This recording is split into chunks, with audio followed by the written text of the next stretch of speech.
بعد وفاة الرسول صلى الله عليه وسلم واختيار أبي بكر خليفة للمسلمين، لزمت عائشة رضي الله عنها حجرتها. ولما أراد أزواج الرسول صلى الله عليه وسلم أن يرسلن عثمان إلى أبي بكر يسألنه ميراثهن من النبي صلى الله عليه وسلم، استنكرت عائشة وقالت لهن: أليس قد قال رسول الله صلى الله عليه وسلم: لا نورث، ما تركنا فهو صدقة. ولم تطل خلافة أبي بكر، حضرته الوفاة بعد 2 و3 أشهر و10 ليال من خلافته. وقد أشرفت عائشة على مرض أبيها. بعد وفاة أبي بكر كرست عائشة حياتها لنشر الدين الإسلامي، فكانت تروي الحديث وتفتي في أمور الدين. وكان عمر ثم عثمان يرسلان إليها فيسألانها. ولما طعن عمر بن الخطاب أرسل ابنه عبد الله ليستأذن عائشة في أن يدفن إلى جوار الرسول صلى الله عليه وسلم وأبي بكر. فقالت عائشة: قد كنت أريده لنفسي ولأورثنه اليوم على نفسي. فعاد عبد الله بالخبر إلى أبيه فقال: الحمد لله، ما كان شيء أهم إلي من ذلك، فإذا أنا قبضت فاحملوني ثم سلم وقل: يستأذن عمر، فإن أذنت لي فأدخلوني، وإن ردتني فردوني إلى مقابر المسلمين. وبعد وفاته عاد عبد الله فاستأذن عائشة فأذنت له، فكان عمر ثالث 3 دفنوا في حجرتها. وفي عهد عثمان حج عثمان بأمهات المؤمنين وفيهم عائشة، فأكرم منزلتهن، فجعل عبد الرحمن بن عوف على مقدمة قاطرتهن، وسعيد بن زيد على مؤخرة القاطرة. وظلت عائشة على علاقة طيبة بعثمان حتى مقتله، فكانت من أوائل من طالب بدمه والقصاص من قتلته والثائرين عليه.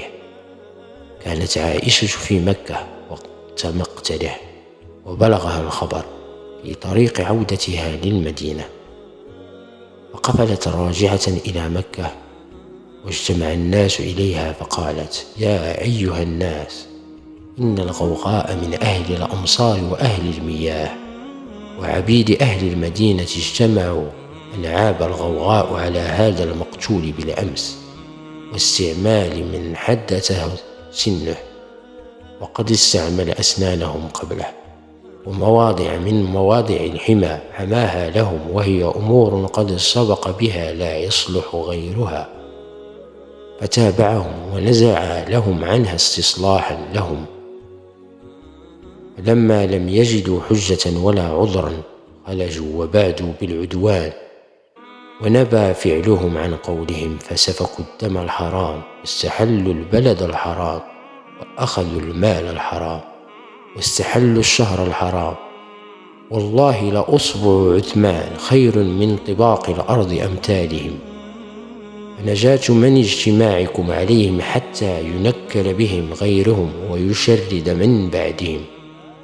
ووالله لو أن الذي اعتدوا به عليه كان ذنبا لخلص منه، كما يخلص الذهب من خبثه أو الثوب من درنه إذا ماصوه كما يماص الثوب بالماء. وكانت عائشة ترى بمظلومية عثمان في دعوى الثائرين عليه، خاصة وهي التي روت حديث وصية الرسول صلى الله عليه وسلم لعثمان لكي لا يتنازل عن الخلافة إن وليها مهما طلبوا منه ذلك.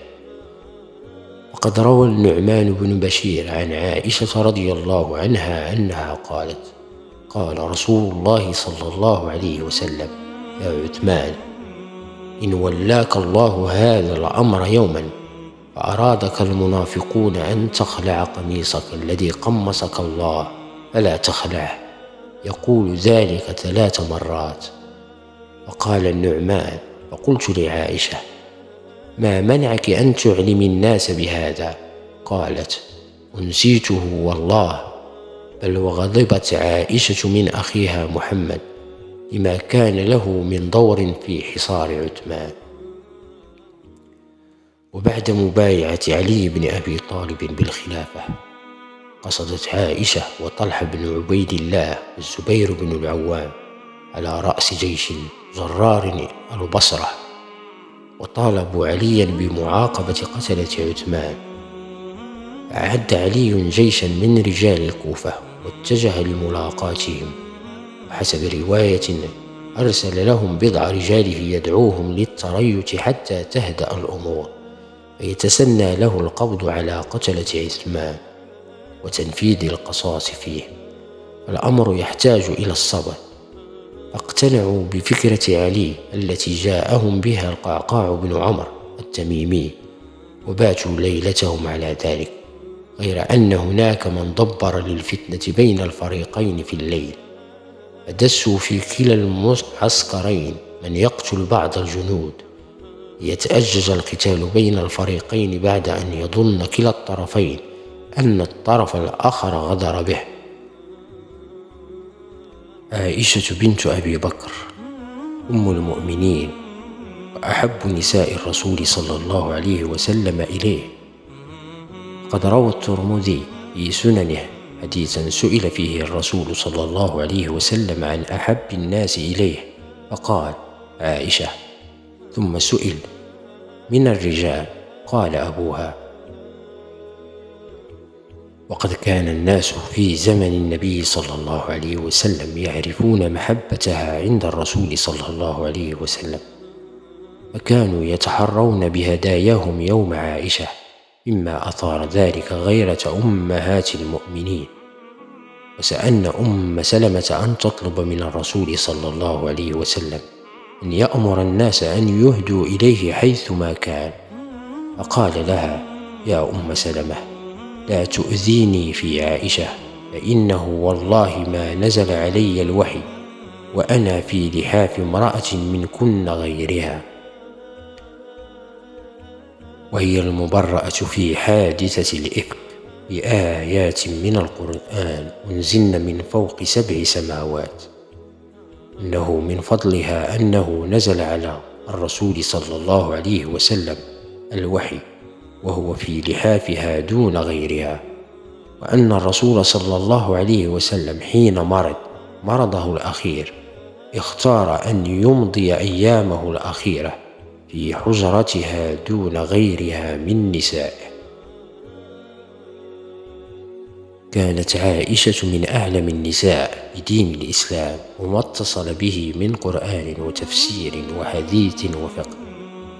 وقد قال مسروق بن الأجدع: رأيت مشيخة أصحاب رسول الله صلى الله عليه وسلم يسألونها عن الفرائض، وكان عمر يحيل إليها كل ما يتعلق بأحكام النساء أو بأحوال الرسول صلى الله عليه وسلم البيتية، لا يضارعها في هذا الاختصاص أحد على الإطلاق. وقال الزهري: لو جمع علم عائشة إلى علم جميع النساء لكان علم عائشة أفضل. بل وقال الحاكم في المستدرك: ما رأيت أحدا أعلم بالحلال والحرام والعلم والشعر والطب من عائشة أم المؤمنين. وقال أبو موسى الأشعري: ما أشكل علينا أصحاب رسول الله صلى الله عليه وسلم حديث قط فسألنا عائشة إلا وجدنا عندها منه علما. وكانت عائشة رضي الله عنها كثيرة السؤال للرسول صلى الله عليه وسلم عن معاني الآيات القرآنية، مكنها ذلك من القدرة على تفسير القرآن، كما تمتعت عائشة رضي الله عنها بذاكرة قوية مكنتها من رواية الكثير من الأحاديث عن الرسول صلى الله عليه وسلم، إلى جانب حفظها الكثير من الشعر والأمثال، بالإضافة إلى كثرة سؤالها للرسول صلى الله عليه وسلم، حتى قال عنها ابن أبي مليكة: كانت لا تسمع شيئا لا تعرفه إلا ورجعت فيه حتى تعرفه. فكانت تصحح للصحابة ما أخطأوا فيه. وقد بلغها يوما أن عبد الله بن عباس أفتى بأن من أهدى هديا حرم عليه ما يحرم على الحاج حتى ينحر هديه. فقالت: ليس كما قال ابن عباس، أنا فتلت قلائد هدي رسول الله صلى الله عليه وسلم بيدي، ثم قلدها رسول الله صلى الله عليه وسلم بيديه، ثم بعث بها مع أبي، فلم يحرم على رسول الله صلى الله عليه وسلم شيء أحله الله له حتى نحر الهدي. وقد ألف بدر الدين الزركشي كتابا ذكر فيه كل المسائل التي قيل عن عائشة استدركتها على الصحابة، وسماه الإجابة لإيراد ما استدركته عائشة عن الصحابة. وقد حقق في تلك المسائل وبين صحيحها من ضعيفها، وكانت عائشة تبذل الوسيلة لشرح الدين، فكانت تلجأ أحيانا للشرح العملي كأن تتوضأ أمام بعضهم لتعلمه كيف يتوضأ، بل وتبادر إلى بيان الأحكام حتى دون أن تسأل، كما كانت تلجأ للاستدلال في الفقه. وقد روت عائشة رضي الله عنها العديد من الأحاديث عن النبي صلى الله عليه وسلم مباشرة لما توفر لها من حظ ملازمته، وقلما روت عن أحدهم عن النبي صلى الله عليه وسلم، فأصبحت حجرتها مقصد طلاب الحديث، حتى قال الذهبي أن أكثر من 100 شخص روى عن عائشة. بعد موقعة الجمل عادت عائشة رضي الله عنها، فلزمت بيتها حتى حضرتها الوفاة، وصلى عليها أبو هريرة بعد صلاة الوتر، ونزل في قبرها عبد الله وعروة ابن الزبير بن العوام من أختها أسماء بنت أبي بكر، والقاسم وعبد الله ابن محمد بن أبي بكر، وعبد الله بن عبد الرحمن بن أبي بكر، ودفنت في البقيع.